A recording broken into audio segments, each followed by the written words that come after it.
What's up, guys? Welcome to another episode of the Mindset Cafe podcast.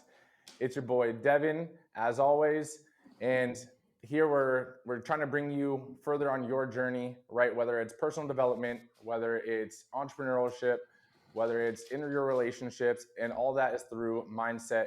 And we like to do that with other people's journeys and giving you value from their journeys, their perspectives. So today I got a good friend of mine.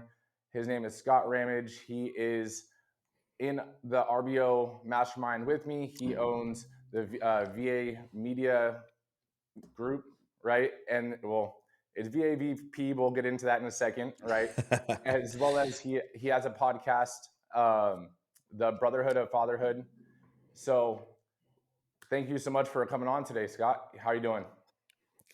I'm doing great. I had some technical difficulties on my side, so I'm glad we're getting started, and this is going to be fun. Thank you. Well, thank you for taking the time to hop on. I know you got a lot on your plate. I know we're new clients of yours as well, so I'm excited to kind of dive into your whole start and everything. So where did your entrepreneurial path kind of start? Oh my gosh, it started back in the early 2000s, so I'm going to age myself here. But I was an educator. I was an educator by training, master's degree in education, and after doing some work in the social work arena, I moved over to education and did that for 13 years. But it was just 3 years into being a teacher that I was bored to death and realized that I wasn't designed to just do the normal career path. And I absolutely love teaching. So I actually started by opening my own bike shop, brick and mortar business right out of the gates in, man, I can't even remember the year, maybe 2004, 2003. And that's how I got started. And so I did that while I taught. So I had a little bike shop that turned into 3,000 square foot floor, 7 full-time employees, and I was teaching full-time in the public schools. Oh wow! I mean, Yeah. so when you're saying bike shop, you mean like bicycles or like motorcycles? Bicycles. I was a master mechanic in grad school and worked my way through grad school working in a bicycle shop, and I raced as well. And so I would do it for summer work while I was teaching. And I just really didn't like how the guy was running the business. I'm like, well, I think I'm just going to have to do this myself. I told my wife, people are paying me to work on their bikes. It's really cool. So I'm just going to rent this 300 square foot spot. It's just going to be, after hours, just kind of a hobby thing. And it was like 3 months later, we moved into a big place and we just exploded. So we were that was in the Pacific Northwest. I was kind of at the base of a really epic trail system for mountain biking, and there was a huge road biking community there. So it's just kind of came from a passion and turned into a business really fast. That's awesome. So you said you when you were racing, you were racing mountain bikes.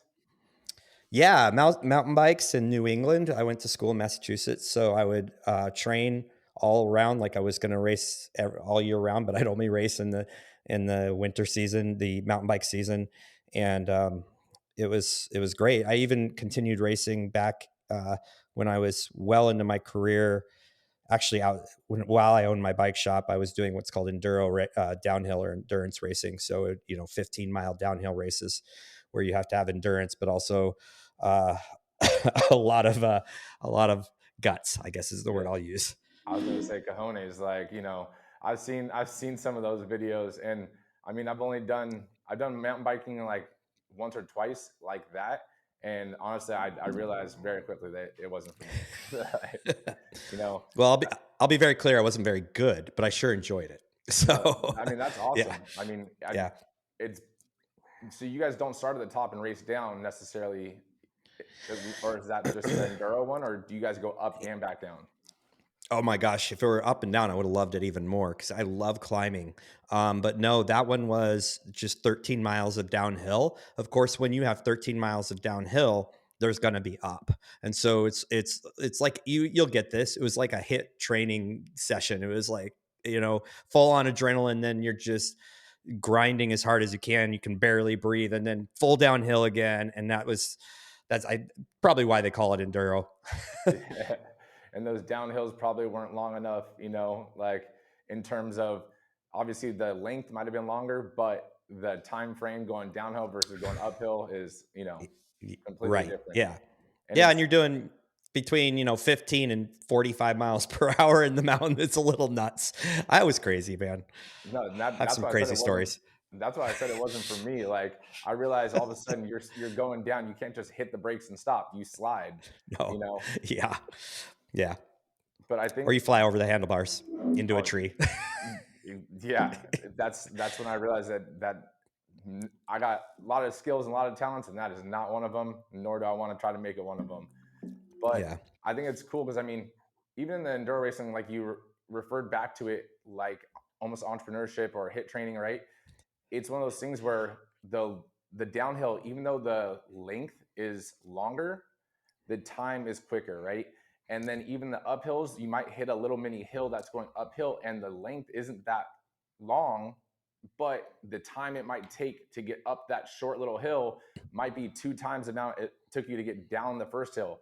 So I think that it's one of those comparisons that you can kind of relate it to life. That sometimes the good times and everything go pretty fast, and when the tough times hit or an obstacle hits, it may not be that long, but days seem like weeks or weeks seem like months, right? Oh So, man, let me take that even a step further, if you don't mind. yeah, So, let's in do it. entrepreneurial, when you're an entrepreneur, a business owner, you're going to go through ups and downs, and when you're struggling, the ups, you're really struggling, but that's what builds you. So when you're climbing on a mountain bike, that's what's creating, you're building a stronger heart. It's what's creating an endurance, or a different level of fitness. And you could get more into detail than this and me, but so it's just like in business, so many people quit because they fail. They see a failure and they're like, oh, it didn't work. But instead of building their endurance and working through that failure, they stop. Well, what happens if you just keep going? You're going to get stronger, and you're going to catch a downhill. You're going to catch a lot of speed. You're going to get some great wins. You're going to make money, and then you just have to be prepared. We have to train just for business ownership. Exactly how we train for endurance, and sporting events. We've got to train for the ups, the downs, the coasting, if you will, and the steep ascents, and the get off your bike and carry it, because it's not, you can't even ride through that. It's the same with entrepreneurship. You stop and you look at what's going on, and you reach out to somebody and they help you carry your way through that, right? It's a great analogy. I've never done that before, but I thank you for that. That was awesome. No, definitely. I mean, it's cool. I mean, you don't always get those things or those events in people's lives that you can compare necessarily or create an analogy. Right. But when we create graphs and stuff like that, and I know I've posted them, you posted them, over our course of entrepreneurial careers. But like the bar graphs going up and down, like it's a mountain, right? So Yeah, it is. but whether you're looking at your profits and your losses, or you're looking at your journey and your growth in your fitness or whatever, like no path is going to be a straight shot, right? And if it is a straight shot, then I guarantee you're not looking at every aspect or looking at everything. There's some fluctuations that could be improved, right? Or the Oh yeah. obstacles aren't being recorded. So it's one of those things to note that it ups and downs are natural in life, right? Wherever there's an easy time, there's going to be a tough time. There's no just coasting in life, right? So Yeah. let's fast forward. So you had your bike shops. Do you still own the bike shops? So what happened was I was sacrificing too much time in my business and education. I was getting up at 4 a.m., going to the bike shop, doing a workout because the gym was right next to it. Go home, shower, ride my bike to school, work at school all day, come straight home to the bike shop and work there till 8 or 9. And I had a newborn.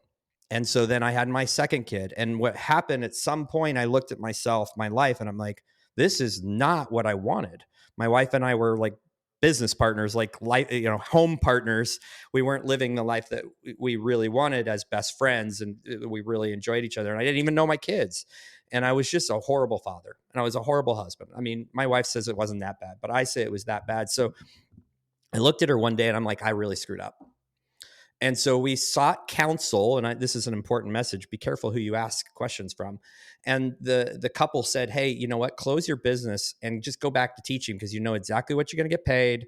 You know exactly what to expect. You know your hours." The worst advice ever, because I'm an entrepreneur. I'm out there chasing bigger ideas. So I did this. I found a buyer for my bike shop. It was profitable. It was a great business. You know, the employees were bought in. Every systems were in place. Everything was dialed in. I wasn't the best operator, but you know, it is what it is. And this guy was literally on his way to my business. We were going to meet right next door at a restaurant to sign the contracts and bring the check, literally on the way. And he called me from the car. He says, "I did this last minute call to this community college to ask them about the business, and they told me not to buy it." I'm like, "You got to be kidding. You're asking a community college professor who doesn't run a business to, you know," and so literally he said, "I'm not coming." And I had already made a commitment to my wife. I'm getting out of this thing. I'm gonna devote and turn my life back into being a great husband and great father. And I made the decision at that moment, like, I guess I'm just gonna shut the doors. So I had like one day of liquidation. And what happened was I literally incurred, because we were at an inventory cycle, I incurred $350,000 of debt overnight, shut the doors, stored it, put everything in storage, sold it for pennies on the dollar on eBay for the next 2 years, but went into debt to save my family. And that's really where, you know, my story begins is at that moment, Devin, you know, as a business owner, we put so much of our identity in what we do, and I just lost my identity overnight, because I was rooted in being the bike guy, and everybody all of a sudden didn't want to be around me because I didn't have the hookups. It was amazing how many friends I had, and then when I really realized who my friends were. So not only now am I in massive debt with a teaching salary, I have now lost my identity on who I was, and uh I just was lost. I was just completely lost, and I went back to this career and I gave it my all, but I just wasn't fulfilled. And the biggest problem was I went from working all, you know, 100 hours a week. I mean, it was crazy. On the weekends, I'd be out mountain biking. I was like, not like, I just was an idiot. So I didn't know how to be a father or husband anymore. I literally had no relationship. I was like, I'd be back around them. Like, I don't know what to do. Like, I was completely lost. It was hell. It was absolute hell. So it was a real transitional time. 2 years of very deep depression in that point in my life, trying to figure out who I was, what I wanted to do, how I was going to overcome this, how I was going to really. I didn't know that I had an identity crisis, but I didn't know who I was. So it was a real deal, man. So before we come back to the identity aspect, because I think that's actually a huge topic and a huge key piece, I want to rewind real quick to something you said that I think it's a really big piece of knowledge that we kind of went over a little fast. When you said, "Be careful who you seek counsel from," right? Yeah. Explain that in a little more detail. Like, what do you mean by that? Because I know what you mean, and I Yeah. think that is one of the biggest nuggets that, you know, people need to realize. So what happened in that sense, or what's your advice in that sense? So I went to a business owner for counsel, and his wife was a teacher. So I thought, this is perfect, right? We got the teacher, we got the business owner, and I saw him as ridiculously successful. And we sat down with them and they asked a few questions, and they said, actually, you should go back into teaching because that's a safe career. That's what you paid money in college for. It's what you do. And but then what I realized is they didn't ask enough questions, and I didn't ask enough questions. What I didn't know at the moment was that he was in the process of selling his business to his partner to become a teacher. So he was literally advising me on his path, not on the information I was giving him on my path. And so I think that when we go seek wise counsel, we have to ask a lot of questions. Is this person where I want to be? If I'm going to ask somebody for help, I don't need to ask somebody who is running from where I want to be. I don't need to ask somebody who has not quite gotten there yet. I need to ask someone who is where I see myself in 10 years wanting to be, and plant my flag on that and sit down and ask the questions first to really assess if that's the person I want to take advice from. I didn't seek any other counsel outside of family, who all just wanted me to have more time with my family. And the way they saw that was teaching again. And like, look, another really important lesson is like, I had my coach that I pay right now. He's like, I want you to come back to the meeting with what you would change over time. And I spent a week just toiling over this. And I finally told my wife the day before, I'm like, he's going to be so mad at me. I would not change anything. I would not change going into debt $350,000. I would not change that 2 years of depression. I would not change closing the bike shop down, because every single decision that was made and every failure, I'm great at learning from failures. Every failure that I encountered has formed and chiseled and made me into the person I am today, who is now on a path for things way bigger than any of those other things could have taken me. Way bigger. My business will be, and is already, way bigger than I ever would have dreamed back then. So I went to him and I said, hey, and this is wise counsel, by the way. I went to him, I very fully vetted him. And I said, hey, man, I've been thinking a lot about your question, and I'm just going to tell you what's in my heart. I wouldn't change a thing. And you know what he said? He just was real quiet for a second. He goes, not many people pass the test, but you just passed the test. I was like, now that's awesome. I felt great, but you know, I would say,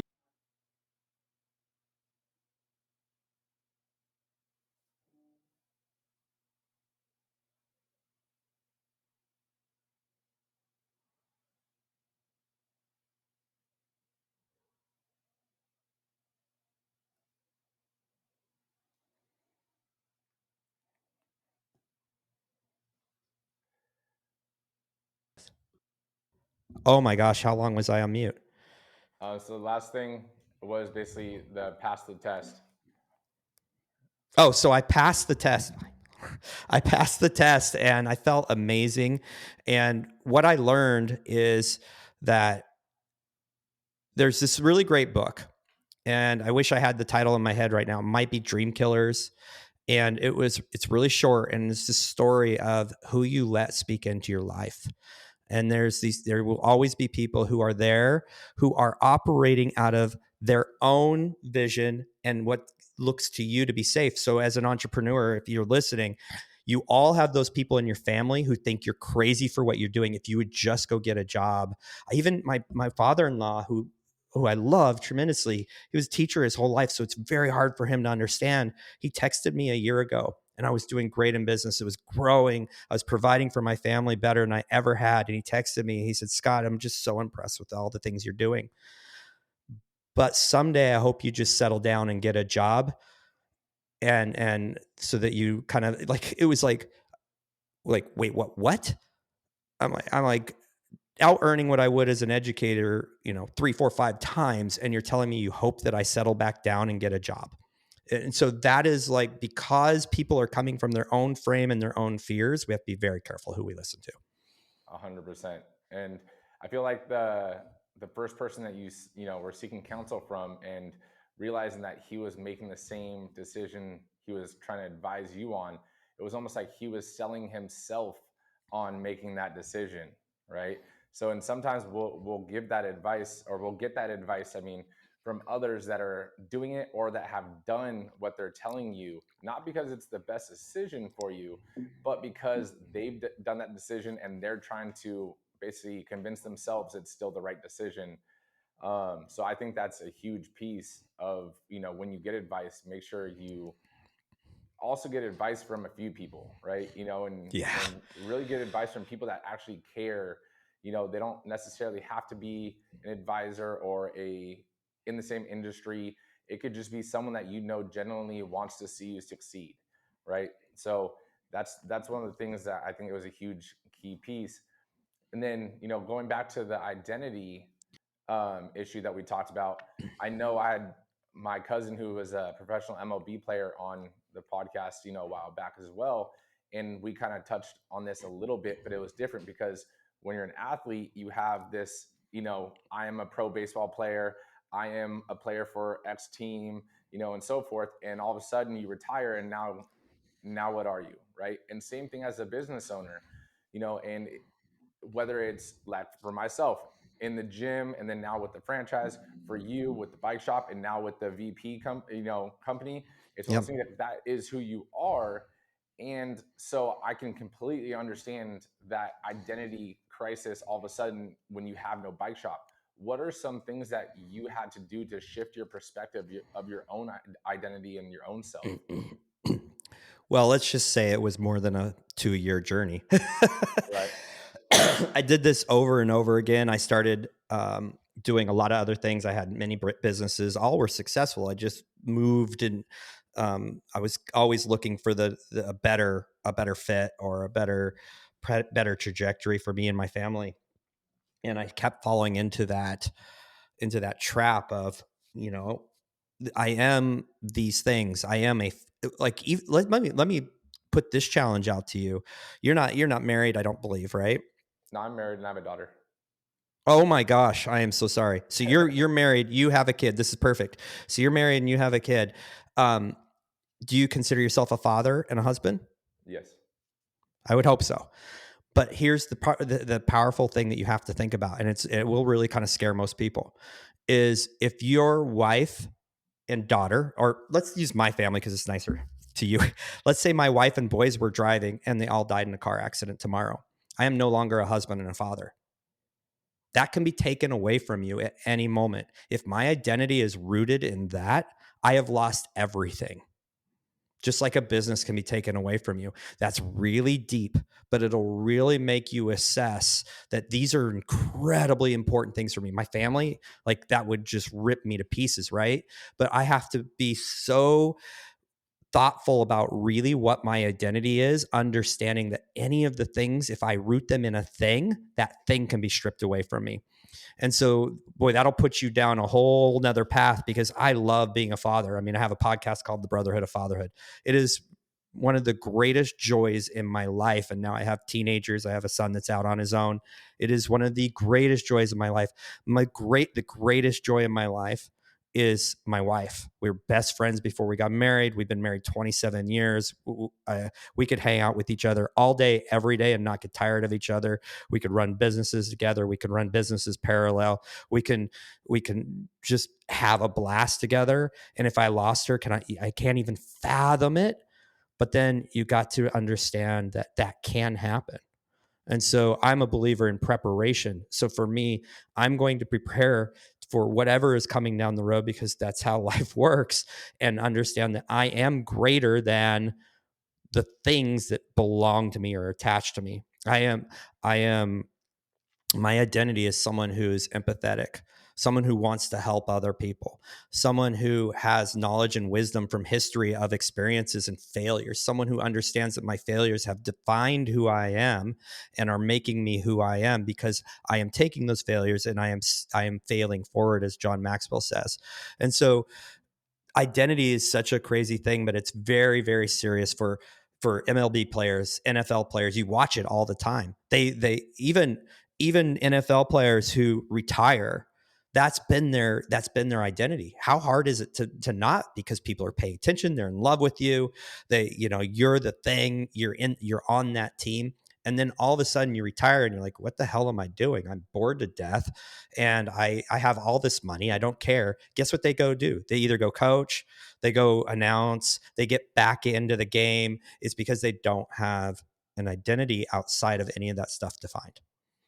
No, definitely. And I think that it's also important with your current identity. Like, let's say, if you were to not root it down to, or if you were to root it down to something, right? Certain things like a father or a husband, you gain certain skills that you don't necessarily gain unless you are or were a father or a husband, right? But 100%. to take your analogy or your thing and shift it a little bit different way, I would almost argue the fact that, let's say God forbid anything did happen, and my wife and my daughter in the car, right? it's not that I'm no longer a father and a husband. I still am a father and a husband, right?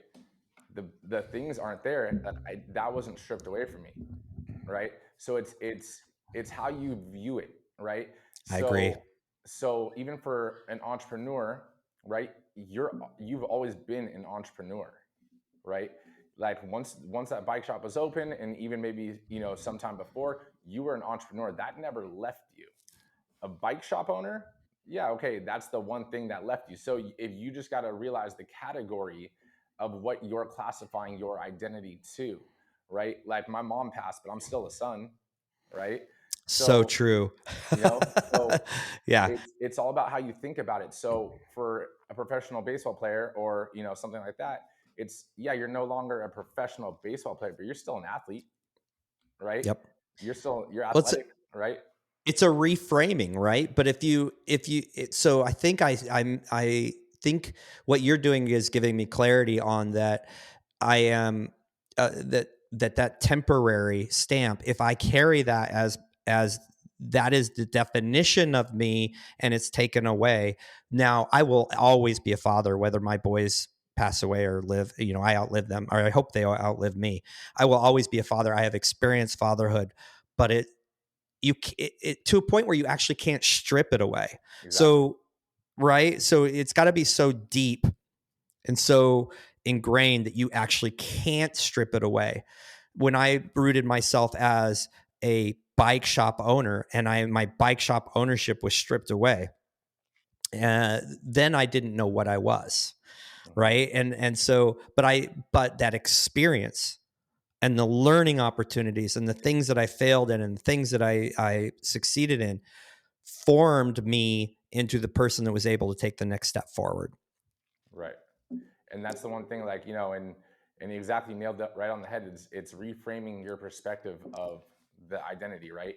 So the one Yeah. thing with being an entrepreneur, or you were a bike shop owner, right? It develops the skills that you're tying to your identity and saying this is your identity, of being empathetic, or being, creative, being ambitious. Yeah, those are all skills, but those skills can apply to anyone. So you're widening your identity, right? Versus if I were to say, who are you? You're like, well, I'm motivated. It's like, okay, awesome. High five.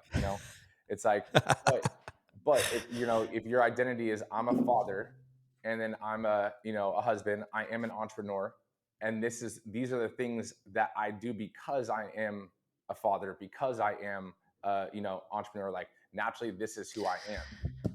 They are a piece to the puzzle.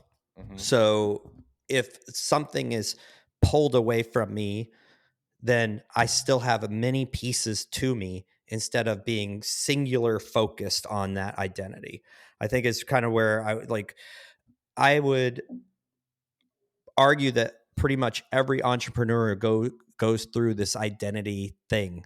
Even similar, or someone that we know is Brett Brett Knott. Like he walked away from his business, let it run on its own, moved to Mexico, and he went through an identity crisis because there wasn't that preparation. And of course, he learned a ton from that, and it's been incredibly powerful.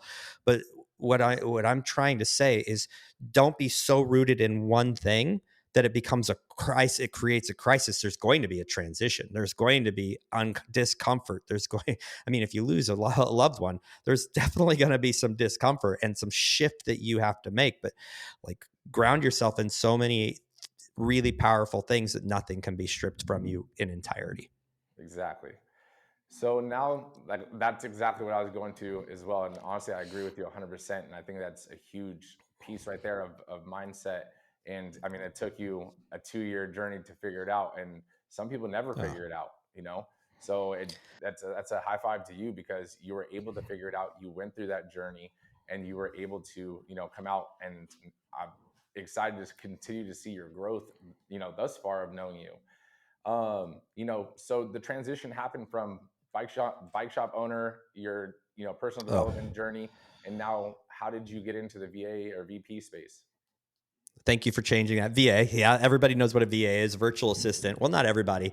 I still used to post VA in my Facebook, and people are like, Veteran Affairs? And I'm like, oh, no. Let me clarify. But we call them virtual professionals because we really focus on individuals that are very professional, have a lot of experience in coming in with a in-depth knowledge of what they're going to be performing in your business. But I have a lot of entrepreneurial things that happen between bike shop and now, a lot. Very successful, believe it or not, in a nutritional MLM or direct sales company. I had no clue what that was, but that we had a lot of success. I think we were the top 0.2% in the entire industry as far as success. But when you do that kind of business, all you are is you're a marketing and salesperson, and you don't own your own business. And so that was stripped away from us like immediately. I did a bunch of other things. I owned a gym. We have that in common. I sold that. I was actually able to sell that when I relocated to Texas. But what happened was I was uh, a consultant for a fitness brand that had launched. I took them from six clients to 182 gym clients. So we were selling B2B directly to businesses, and I created their customer onboarding, their customer success, their customer journey. I was their customer success person. I was the operator of their business, and I was very, very, very efficient.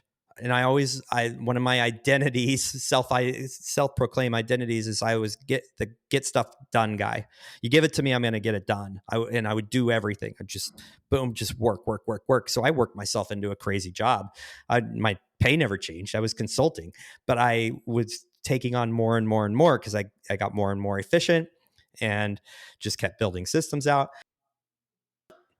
And so I was starting the podcast, The Brotherhood of Fatherhood. And my mentor at the time said, Scott, you just keep adding more work to your plate. I'm like, I know. He's like, what you need is a virtual assistant.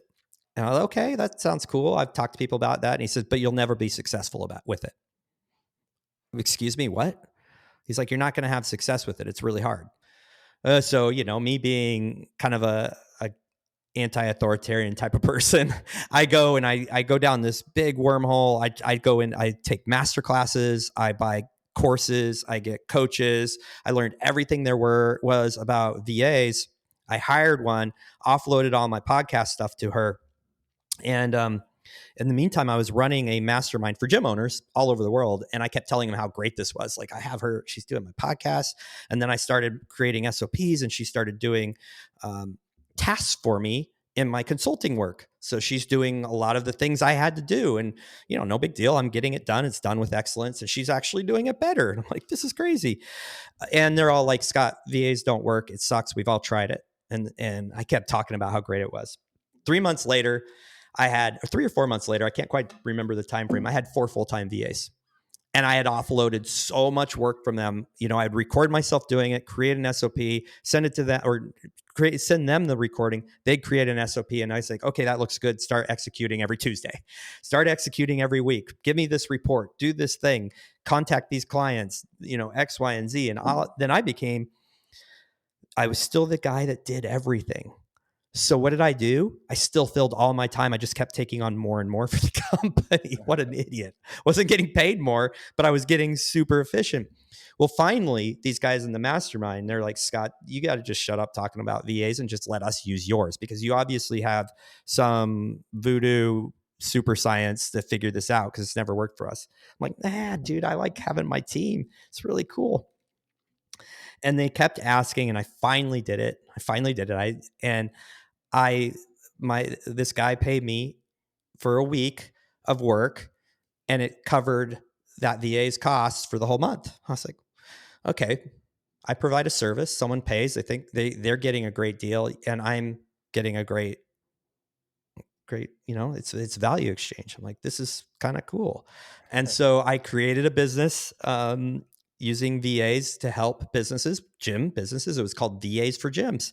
And I had a business partner, and we built that up. And that's how the whole journey began. And what I learned through that journey is my education. Okay. Something that I wondered why I ever did it. My degree in psychology. I loved behavioral psychology, human psychology. Those two things made me really good at recruiting, made me really good at hiring, and made me really good at training. It's just like, I'm really good at it. And so then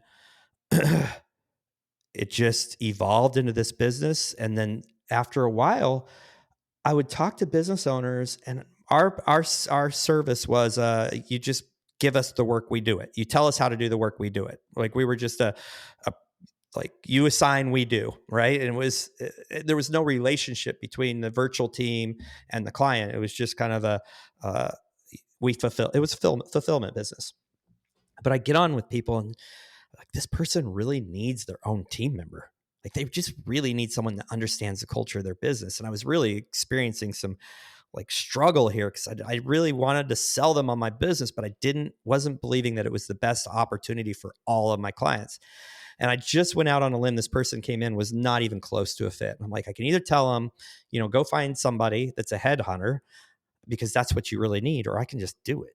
So I just started doing it. And then a whole nother business was born, which we just renamed to Hire VP, Hire Virtual Professionals. And it's just taken off, and we're serving business owners of all kinds. And it's just, I never thought that I would have like a virtual staffing company, is kind of what I call it. Like, that's not sexy.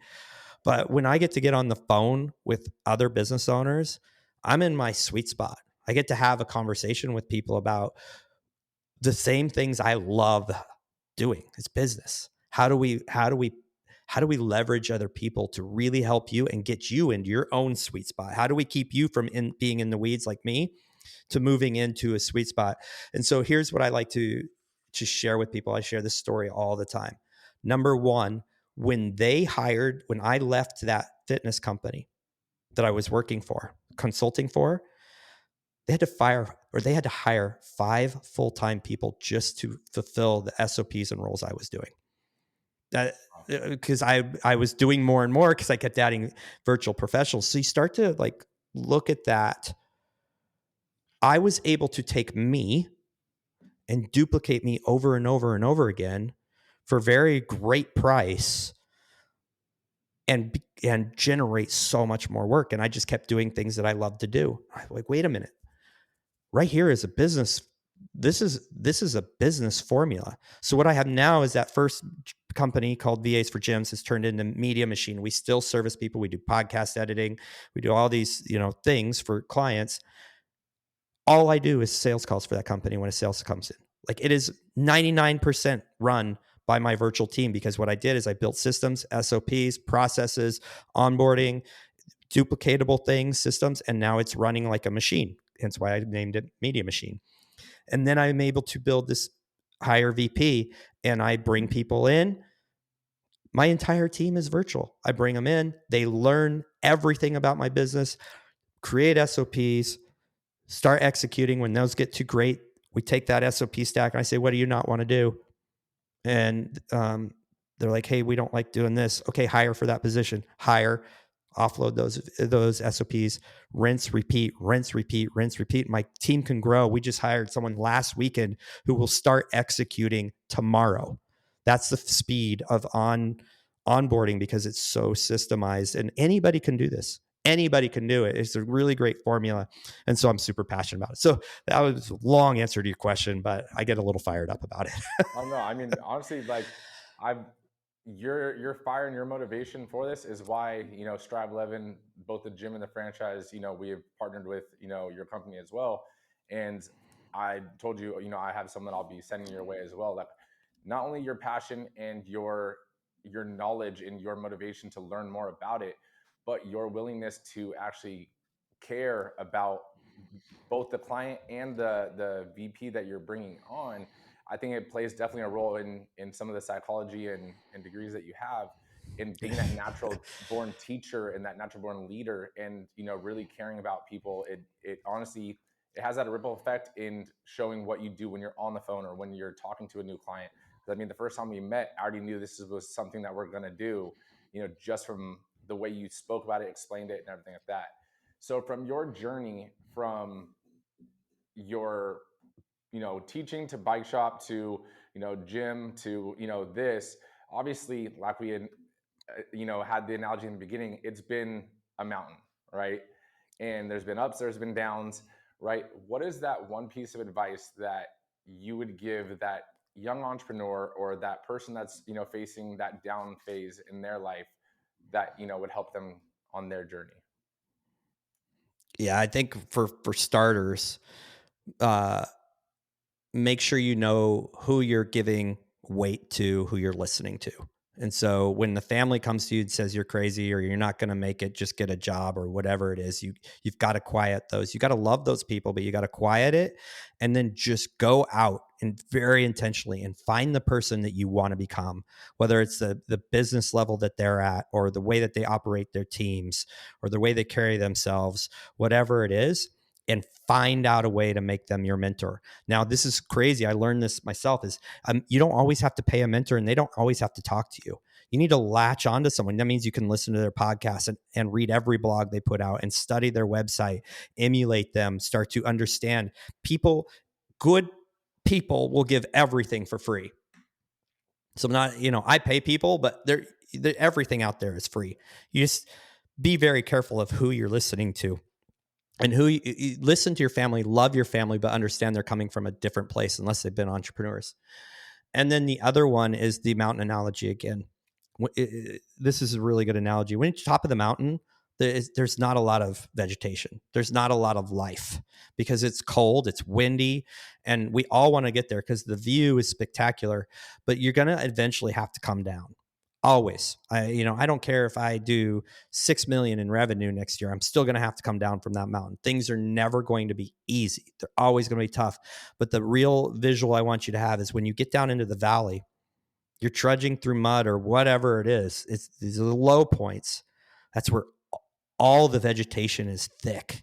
Everything is growing. That is where you gather all of your nourishment. It's where you gather all of the things that are going to give you the sustenance, the knowledge, and the gumption to get back up to that mountain. So view every phase in that step as growth. And you will not fail because every little failure will catapult you beyond that point the next time. And you'll 2 steps back, 3 steps up. And that's just the way it is. But just understand that the tough times are where you are getting the fruit that is going to carry you through everything else. A really great book that talks about some of this is The Gap and the Gain, which I would say everybody should read. And it talks about focusing on the gains in life instead of the gaps in life. And when I look now at my failures, I see them as gains. And I think that's been a huge shift in everything I've done. And it's been the last 5 years. It's really when I've kind of started to shift into the right position where I always looked at these things as like, man, I wasted that part of my life and I wasted that part of my life. And that was a lot of wasted time, me thinking I wasted instead of saying, oh, that was just the next catapult to the next thing. No, I mean, that was right there. If you just listen to that part of the episode, that was just nuggets on nuggets on nuggets. That was awesome. No, honestly, I definitely want to bring you back on, for another episode so we can dive into your psychology and your teaching and stuff like that. Because honestly, I mean, the analogies and stuff you give, it's a lot of things that I do with my team and stuff. And honestly, I think it's huge, and your comprehension of that and being able to compare it to real life is huge. But I know that anyone that's listening right now definitely got some nuggets. And if you're an entrepreneur, please reach out to Scott. Scott, where could they reach you if they wanted to hire a VP? Yeah, just look me up on Facebook or Instagram. It's Scott Rammage, ScotTrammage. We are in the process of changing our website. So that gets a little, I can't give you a website because it's going to take you to the wrong place. But the company is Media Machine and transitioning to hire VP. But Instagram and Facebook are the best. Okay, no, I'll put your Instagram definitely in the show notes. But no, honestly, sincerely, I appreciate you taking the time out to hop on today and share your story.